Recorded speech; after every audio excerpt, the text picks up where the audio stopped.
और देखिए एक बड़ी खबर है, तेहरान की अमेरिका को चुनौती। बड़ी खबर, युद्ध के अंत का फैसला ईरान करेगा। युद्ध कब खत्म होगा यह ईरान पर निर्भर है। खाड़ी में अमेरिका चौतरफा फंस गया है और अमेरिका कोई फैसला नहीं ले सकता, यह तेहरान ने अमेरिका को कहा है। तो सुपर पावर अमेरिका का अजय होने का गुरूर अब चकनाचूर होता दिख रहा है। ईरान के खिलाफ शुरू हुआ तीसरे चरण का युद्ध महज 13 दिनों में ही थम गया है और इसके पीछे जो वजह सामने आ रही हैं, उन्होंने व्हाइट हाउस की नींद उड़ा दी है। ट्रंप प्रशासन के सामने सबसे बड़ा संकट है कि अमेरिकी सेना के पास हाईटेक हथियारों और गोला बारूद का भारी अकाल पड़ गया है, जबकि अरब देशों में ईरान और उसके प्रॉक्सी गुटों का कोहराम लगातार जारी है। क्या अमेरिका सचमुच युद्ध के मैदान से पीछे हट रहा है या फिर शांति वार्ता का ढोंग एक बड़े और खौफनाक धोखे का हिस्सा है? इसके पीछे कई वजह निकल कर आ रही हैं। पहली वजह है अमेरिका के हाईटेक हथियारों का विध्वंस। दूसरी वजह है अमेरिका के पास गोला बारूद की भारी कमी। तीसरी वजह है ईरान का अरब देशों पर हमलों का विस्तार। चौथी वजह है ईरान ने प्रॉक्सी गुटों को हमले के लिए सक्रिय किया। पांचवी वजह है ईरान पर अमेरिका के हमलों से ज्यादा नुकसान नहीं। इसलिए 13 दिन में ही हमले रोकने के 2 संकेत मिल रहे हैं। पहला संकेत है कि अमेरिका फाइनल प्रहार की तैयारी कर रहा है। दूसरा संकेत है अमेरिका के पास हथियारों की कमी हो गई। डोनाल्ड ट्रंप ने कहा है, हम ईरान को लगातार संदेश भिजवा रहे हैं, ईरान को वार्ता का मौका देना चाहते हैं, लेकिन ईरान तैयार नहीं होता है तो अमेरिका विस्फोटक परिस्थिति के लिए भी तैयार है। इसके जवाब में ईरान ने भी कहा है कि वो बातचीत के लिए तैयार है। हमें अमेरिका के संदेश मिल रहे हैं, लेकिन हम संप्रभुता से समझौता करके वार्ता नहीं करेंगे। और अमेरिका ने 13 दिन तक ईरान पर लगातार हमले किए, फिर रोक दिए। इस दौरान अमेरिका को करीब 1.92 लाख यानी करीब 2 लाख करोड़ रुपए का नुकसान हुआ है। इन हमलों में उसके 18 सैनिक मारे गए और 600 सैनिक घायल हो गए, जबकि अरब देशों को भी अच्छा खासा नुकसान हुआ है, जिसमें सऊदी अरब को करीब 3.25 लाख करोड़ का नुकसान हुआ है। संयुक्त अरब अमीरात में हमलों में करीब 2.5 लाख करोड़ का आर्थिक नुकसान हुआ है। कतर में भी ईरान के हमले हुए, जिसमें 1,66,000 करोड़ स्वाहा हो गए, जबकि कुवैत में हमलों में करीब 1.25 लाख करोड़ तबाह हो गए। बहरीन में 5वीं फ्लीट का हेडक्वार्टर है, जहां हमलों में 66,400 करोड़ का कुल नुकसान हुआ है। यह नुकसान सभी अरब देशों में बढ़ रहा था और शायद इसी वजह से अमेरिका को हमले रोकने पड़े। अमेरिका 13 दिन के युद्ध में संभावित लक्ष्य हासिल कर पाया है, लेकिन आगे के 20% लक्ष्य के लिए फिर से हमले किए जा सकते हैं, क्योंकि कई रिपोर्ट से जो आंकड़े मिल रहे हैं उसमें बताया गया है कि अमेरिका को 13 दिन में अच्छा खासा नुकसान हुआ है।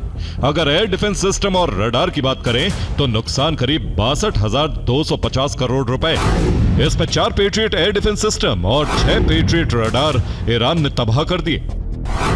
इससे आगे लॉजिस्टिक और सैन्य बुनियादी ढांचे की बात करें तो नुकसान करीब 56,440 करोड़ रुपए, जिसमें गोला बारूद के गोदाम और मिसाइल स्टोरेज शामिल है।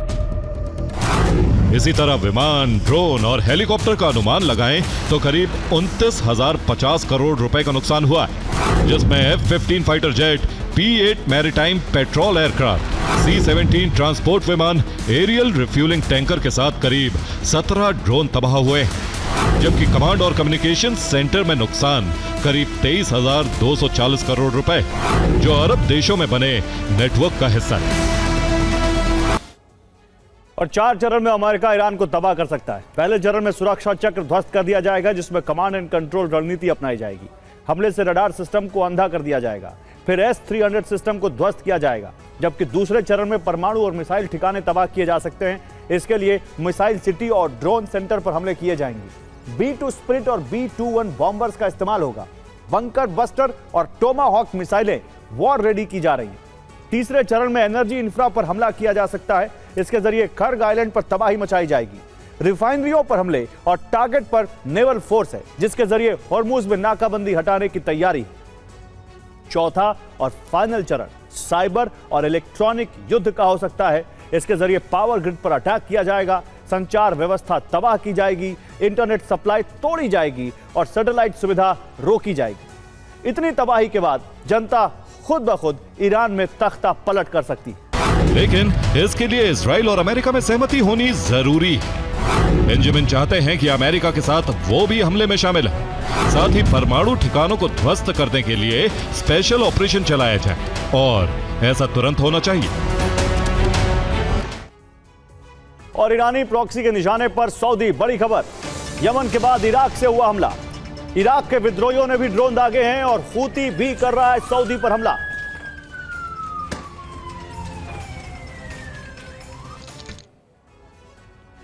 तो अमेरिका ने ईरान पर हमले रोके तो ईरान ने भी जवाबी प्रहार रोक दिया है। लेकिन इस बीच वॉर का एक नया फ्रंट खुलना निश्चित माना जा रहा है।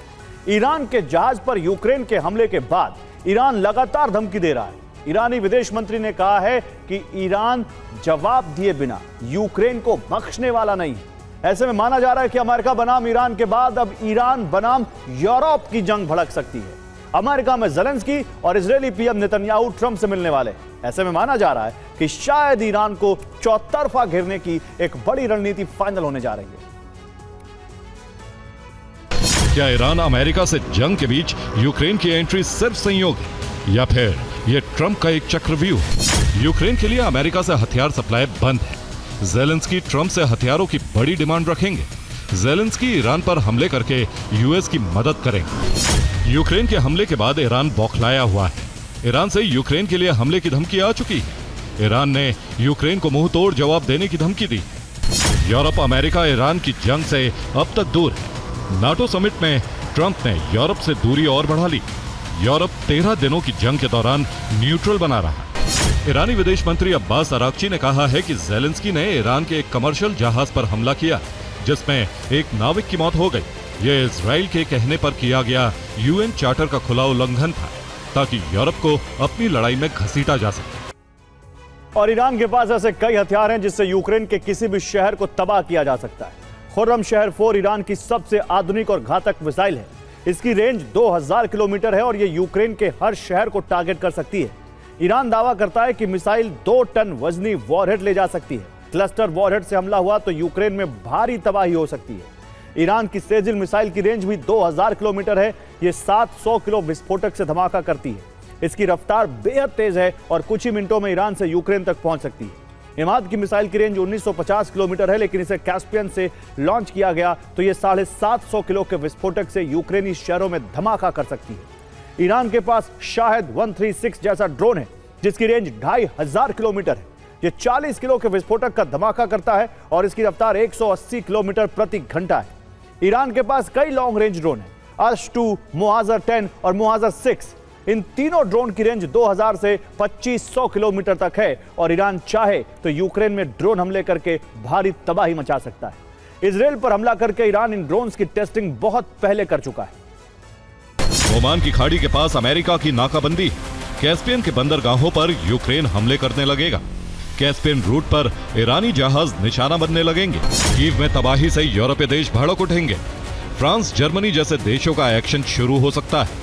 नाटो के कई देश ईरान के खिलाफ हो जाएंगे।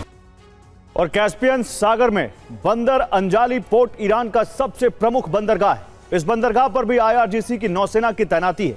यहां मिसाइल दागने वाले युद्धपोत तैनात रहते हैं। यही बंदरगाह यूक्रेन पर हमले का केंद्र बन सकता है। कैस्पियन सागर में IRGC का जिबाकिनर बेस भी है, जहां सेना की भारी तैनाती है। जिबाकिनर बेस पर मिसाइल लॉन्चर्स की तैनाती है और यहां से यूक्रेन पर हमले किए जा सकते हैं। दावा किया जा रहा है कि यहीं से यूक्रेन पर हमले की तैयारी चल रही है। ईरान यहां मिसाइल लॉन्च की तैयारी कर रहा है। कैस्पियन सागर में ईरान का 13% जल क्षेत्र पर अधिकार है। ईरान के साथ कैस्पियन की 724 किलोमीटर लंबी तटरेखा है, इसलिए कैस्पियन से यूक्रेन पर हमले हो सकते हैं। यूक्रेन फिर इस क्षेत्र में जवाबी हमले कर सकता है।